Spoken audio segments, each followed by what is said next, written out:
Bonjour à toutes et à tous, bienvenue dans ce nouveau webinaire. Nous allons passer une demi-heure ensemble pour vous parler de notre solution MLKeys Intercompany. Donc je me présente, je suis Iman Riani, responsable produit d'MLKeys Interco et je vais essayer de vous faire une petite démo rapide sur cette solution. Donc pour commencer, MLKeys Intercompany est une solution full web.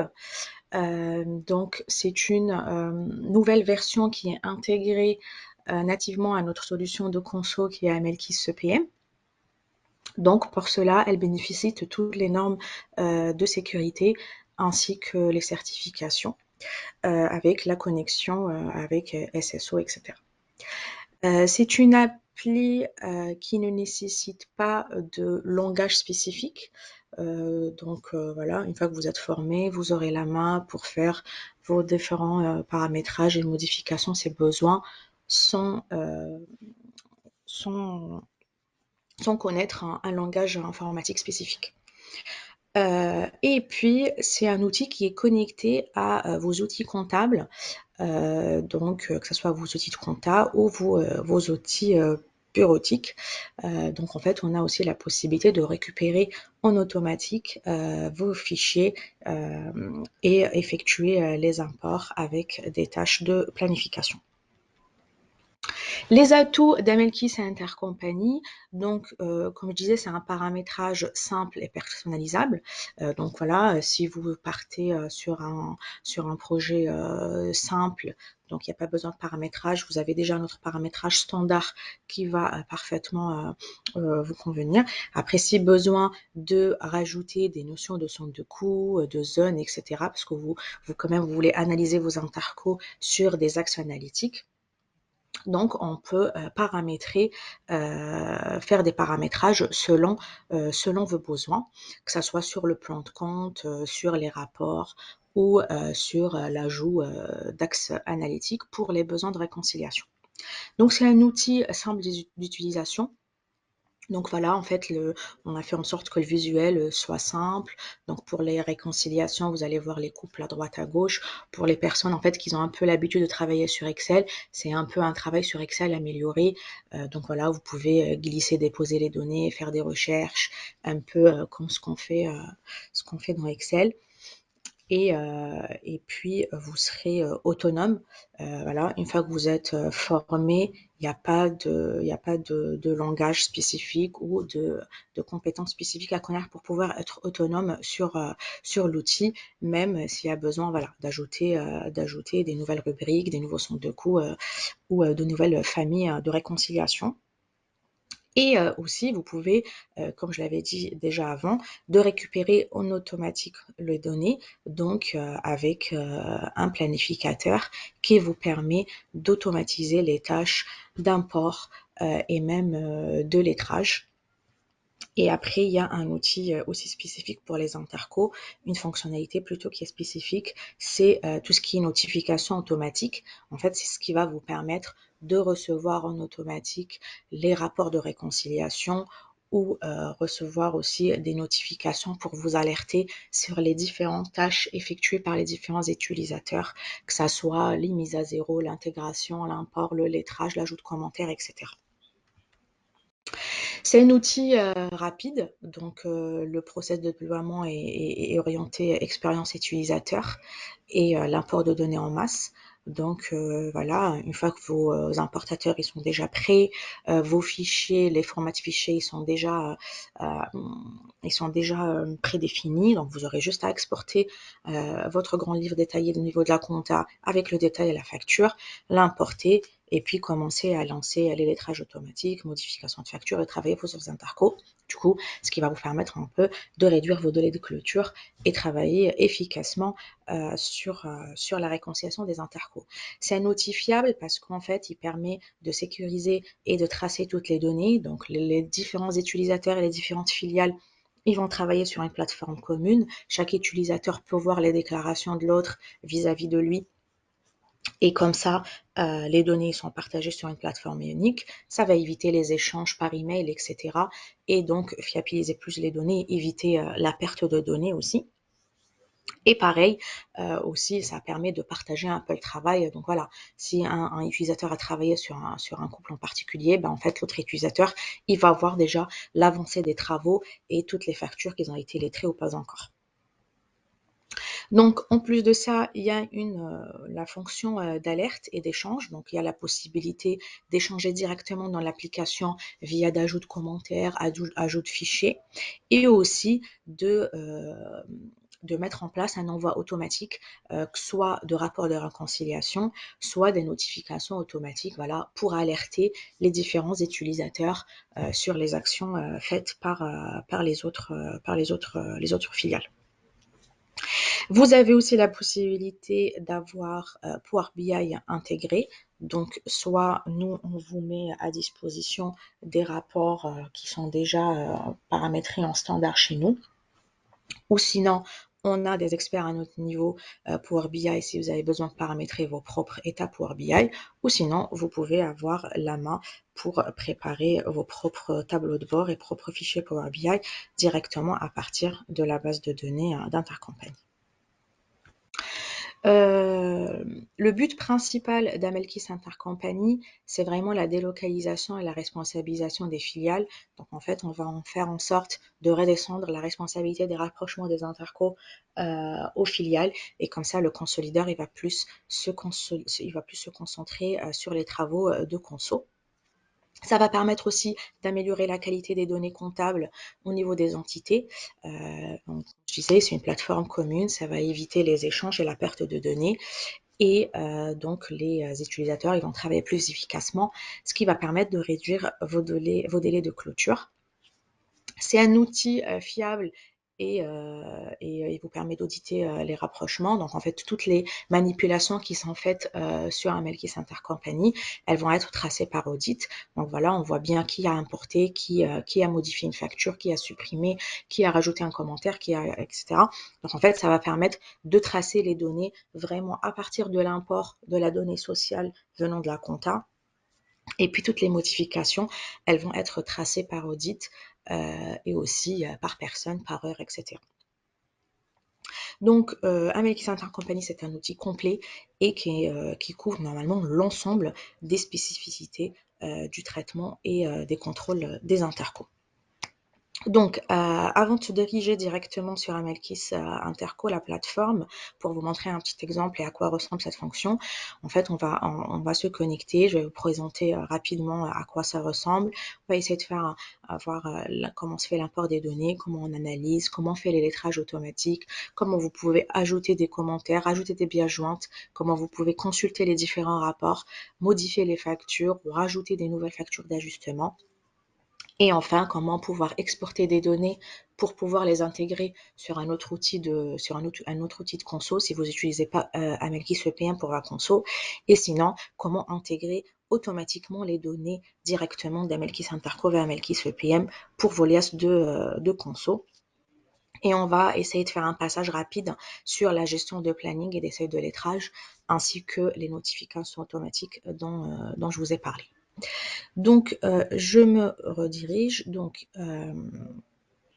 pour les personnes qui travaillent, qui connaissent déjà Amelkis EPM, notre solution de conso, du coup, la connexion sur notre solution Amelkis Interco, elle sera faite de la même manière. Donc voilà, une fois que vous allez recevoir votre client ID et votre mot de passe, la création de votre premier mot de passe, vous allez vous connecter. Et en fait, on va avoir un bloc ici pour la partie interco en supplément de toute la partie qui considère la conso. Maintenant, si on est sur un profil qui va utiliser juste Amelkis Intercompany sans notre solution Amelkis EPM pour la conso, et en fait, donc automatiquement toute la partie des écritures manuelles, de la consolidation, de la restitution, donc les vues qui concernent plus la conso et non l'Intercompany, elles seront pas attribuées à ce type de profil ou ce type d'utilisateur. Donc, comment ça fonctionne Amelkis Intercompany? On va avoir la partie environnement qui va nous permettre de mettre en place voilà, la liste des entités, les devises, les taux de change, le périmètre, l'exercice, etc. pour pouvoir créer notre environnement. Une fois que ça c'est fait, on va se concentrer sur l'importateur. Donc, en fait, on va créer un importateur qui va pouvoir collecter les différentes informations interco, du coup, avec la devise de transaction, le montant de devise fonctionnelle, le montant de devise de transaction, etc. Et puis, tout le détail qui va vous permettre de les traiter en automatique. Donc, dans mon exemple, j'ai le numéro de facture, la date de facture, euh, je peux avoir le numéro de bon de commande. Et puis, pareil, si vous utilisez déjà, vous avez besoin de dimensions secondaires, activité, pays, sont de coût, quel que soit le besoin, on pourra paramétrer l'importateur en fonction de vos besoins. Et puis, vous pourriez analyser vos intercos par axe analytique. Les informations obligatoires et nécessaires pour qu'on puisse travailler sur un Interco, il faut absolument que dans votre extraction de la compta, vous ayez cette notion de déclaration, donc entité partenaire, le compte, et puis le montant en devise de transaction, la devise de transaction et le montant en devise locale, ce qui va permettre de l'outil de conclure si ces écarts viennent d'un écart de déclaration. Du coup, c'est pour ça qu'on a besoin de cette notion de devise de transaction et de montant de devise de transaction.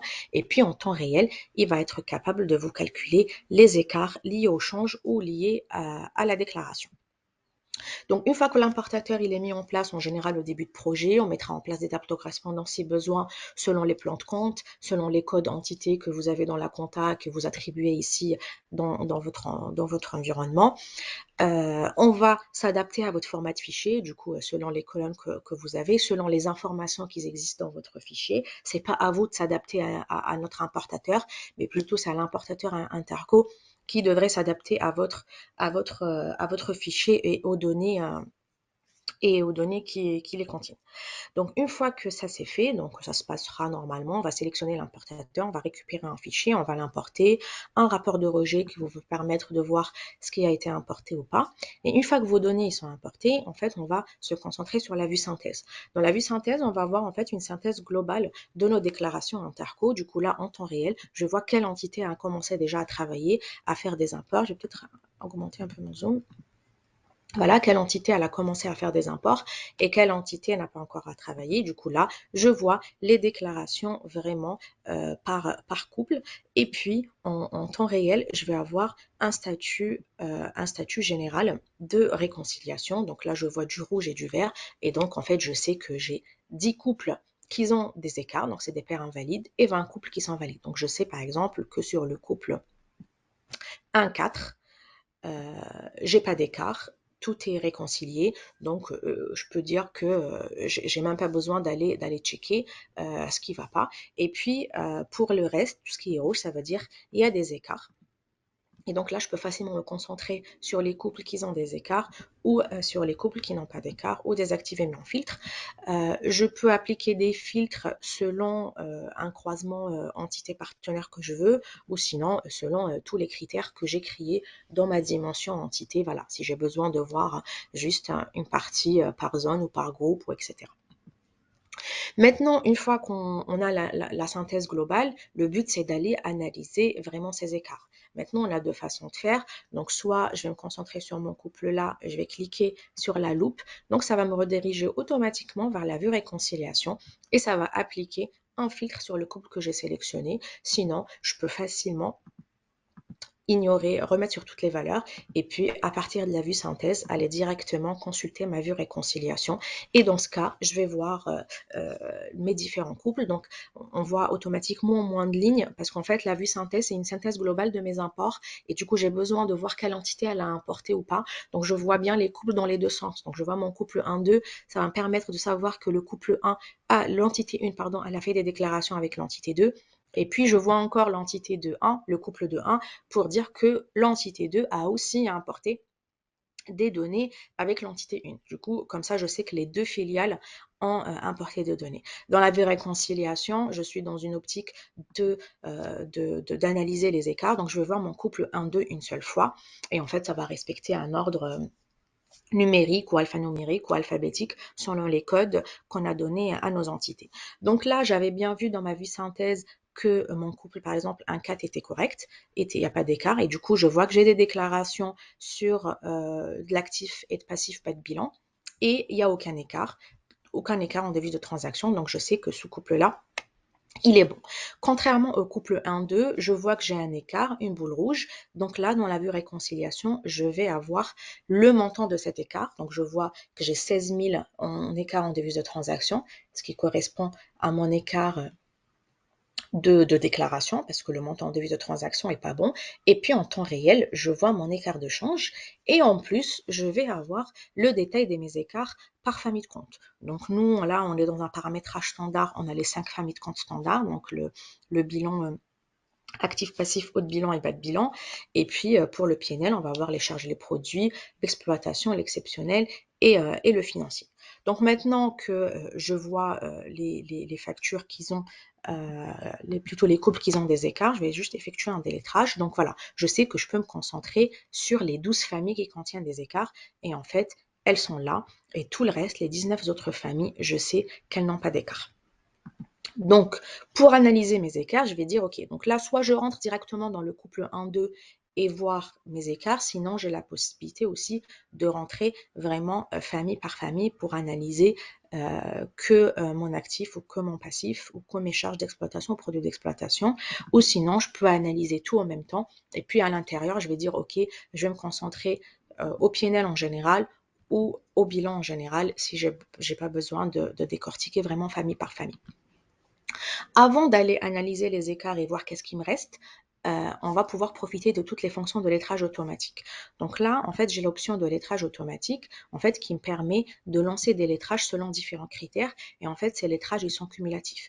Donc, je peux dire que je veux lettrer avec le numéro de facture, le montant et la date, le numéro de facture et la période, le numéro de facture ou plutôt le banc de commande. Si vous avez des dimensions analytiques qui vous permettent de lettrer ou d'autres informations qui vous permettent de lettrer, vous pouvez les utiliser. Et après, voilà, à vous de voir quel type de lettrage utiliser selon les données. Vous pouvez dans un premier temps être plus exigeant et dire que je veux lettrer juste s'il y a le même numéro, le même montant et la même date. Ou sinon dire, OK, au moment où le montant est identique, ben je lettre, du coup je prends montant et période. Après, dans tous les cas, l'outil, il va, avant d'effectuer ce lettrage automatique, il va checker que cet écart correspond au seuil que vous avez prédéfini dans les options. Et il va contrôler que la devise de transaction est identique, sinon il ne va pas lettrer deux montants identiques sur deux devises de transaction différentes. Et puis, en dernier, il va lettrer que les montants sur des familles opposées. Donc, il ne va en aucun cas lettrer du bilan avec du PNL ou de l'exploitation avec du financier. Par contre, pour le lettrage manuel, vous pouvez en lettrage manuel dire OK, je prends tout mon bilan et c'est pas grave, il y a une reclasse à faire. Donc manuellement, vous pouvez lettrer par exemple un actif haut de bilan avec un passif bas de bilan. Mais en automatique, ça ne fera pas parce que ça bloque. Donc là, par exemple, je vais me concentrer sur mon écart de 250 que j'ai là. Du coup, je vais rentrer sur mon actif. Je sais que sur ce couple-là et sur cette famille de comptes, il me reste que 5 factures non lettrées et toutes les autres, elles ont été lettrées. Et je le vois clairement, l'outil, il met un code lettrage automatique ici pour me montrer que ce lettrage a été fait en automatique. Du coup, je peux me concentrer juste sur les factures qui ne sont pas lettrées. Et puis dans ce cas, vous avez soit la possibilité de lettrer en manuel parce que voilà, c'est des sous-totaux qu'il faut faire et que l'outil n'a pas pu lettrer de l'extérieur. Vous pouvez relancer un lettrage ici pour demander à l'outil de refaire les calculs en automatique. Et donc là, il est capable d'aller lettrer par montant et du coup, il comprend que ici, c'est pas le même numéro de facture, mais vu que j'ai lettré avec le montant et la période, il sait que cette facture elle a été décortiquée ici et donc il trouve les 1000 de là et en contrepartie les 1000 et les 200, il va les laisser il va les tester il va les lettrer en automatique. Après, s'il y a besoin, il y a pas de, c'est des factures que vous expliquez qui doivent être lettrées ensemble, mais il n'y a aucune règle là. La dernière possibilité qui reste, c'est d'effectuer des lettrages manuels. Et donc là, vous allez avoir dans la colonne lettrage manuel ici, un code, M quelque chose, pour vous montrer les factures lettrées en manuel. Et puis, ça peut arriver dans le cas, voilà, où vous voulez lettrer des comptes dans deux familles qui sont pas forcément opposées. Vous avez d'autres types de lettrages. C'est des lettrages qu'en fait, qui sont autorisés avec un écart. Donc, des lettrages liés à la TVA, liés à la production immobilisée ou au règlement partiel. Supposons là, j'ai un écart de 250 et je sais que c'est un écart lié à la TVA. Je peux forcer le lettrage. Du coup, là, je lettre et puis l'outil, il va mettre un code ici, lettrage TVA 4 pour expliquer un peu cet écart. Mais en aucun cas, ça ne va pas passer l'écriture d'ajustement, ça ne va pas changer votre écart, il restera toujours le même, mais c'est juste que ça va vous permettre en fait d'expliquer et de commenter cet écart. Donc là, si je veux le lettrer, du coup, soit je lettre un lettrage général, soit je lettre directement avec un code. Par exemple, si je veux lettrer que mon TVA 4, je vais le délettrer. En plus de ça, dans cette vue, vous avez aussi la possibilité pour vous faire gagner du temps, donc supprimer directement une facture qui a été importée par erreur ou sinon modifier une facture. Pour ce faire, il faudra juste cliquer sur une facture et puis venir la modifier. Donc là, par exemple, si je dis que voilà, finalement, mon montant en devise de transaction, je me suis trompée à la saisie, c'était plutôt les 38 458 ou les 45 000, je vais mettre n'importe quoi, mais je vais le changer pour dire, voilà, finalement, je me suis trompée sur le montant. Donc, en fait, là, je peux directement modifier sans autant perdre l'historique de ma donnée. Donc, réellement, la donnée qui a été importée, elle va être stockée dans un audit alias 00. Ma modification manuelle, elle va être stockée dans un alias 01, ce qui me permet, en fait, ici, de voir le montant modifié. De la même manière, je peux ajouter des factures. Donc, je peux dire, OK, je veux ajouter une nouvelle facture d'ajustement. Pour voilà, parce que j'ai oublié une facture dans la compta de la comptabiliser. Au lieu d'aller à la comptabiliser, refaire un export et venir importer, ben, je vais la passer directement ici. Et pareil, elle sera entièrement en orange. Du coup stockée dans un audit à part. Et puis, on a aussi tous les statuts qui nous permettent de cibler nos modifications. Donc là, j'ai une facture avec un statut facture modifiée. Et si j'ai rajouté une nouvelle facture, elle va avoir un statut facture d'ajustement. Et puis, vous avez ici la possibilité de faire des exports, par exemple, soit par rapport à un statut ou soit par rapport à des factures lettrées ou non lettrées. De la même manière, si vous avez besoin, vous pouvez ajouter des commentaires ici. Donc, en faisant un clic droit, ajouter un commentaire. Ça permet en fait de garder un peu une discussion instantanée ici sur les différents utilisateurs. Une fois que tout ça c'est fait, vous avez ici différents rapports. Donc, vous avez déjà le rapport données d'origine, données modifiées, qui va vous permettre en fait de voir toutes les modifications effectuées avec le détail. Donc là, par exemple, je vois que j'avais un montant d'origine de 45 250 que j'ai modifié pour passer à 47 250. Donc, ça me permet en fait de suivre toutes les modifications qui ont été effectuées manuellement. Vous pouvez aussi avoir des rapports de réconciliation, soit synthétiques, soit détaillés. Donc là, je prends par exemple un rapport de toutes les factures lettrées. En fait, ça va vous générer un rapport de réconciliation avec le détail par niveau, du coup avec la déclaration de l'entité du partenaire, les écarts par famille de compte et puis par compte conso jusqu'au arriver au détail des comptes du compte comptable. Et puis à droite, vous allez récupérer les codes lettrage ainsi que les différents statuts de chaque facture. Comme ça, vous verrez toutes les factures qui ont été modifiées et même vous pouvez aussi voir le statut si vous avez attribué un statut particulier pour chaque facture. Une fois que vous avez fini vos travaux d'interco, si vous travaillez directement sur EPM, vous avez la possibilité directement de venir intégrer les données. Du coup, on a l'option d'intégration directement dans EPM. On a le choix de prendre en compte toutes les modifications manuelles qu'on a effectuées ou pas, parce qu'on peut dire que voilà, j'ai effectué des modifications juste pour expliquer mes écarts. La correction, elle ne sera pas faite sur la compta ce mois-ci, mais ça sera fait le mois prochain. Du coup, pour ma conso, j'intègre pas. Je les laisse, ça juste me permettre d'analyser mes écarts, je les intègre pas. Ou sinon, je dis, OK, j'ai modifié ici, la modification, elle sera aussi faite dans la compta et du coup, je veux intégrer mes modifications. Et pareil, à ce niveau-là, vous avez le choix. Est-ce que vous gardez cette traçabilité par audit?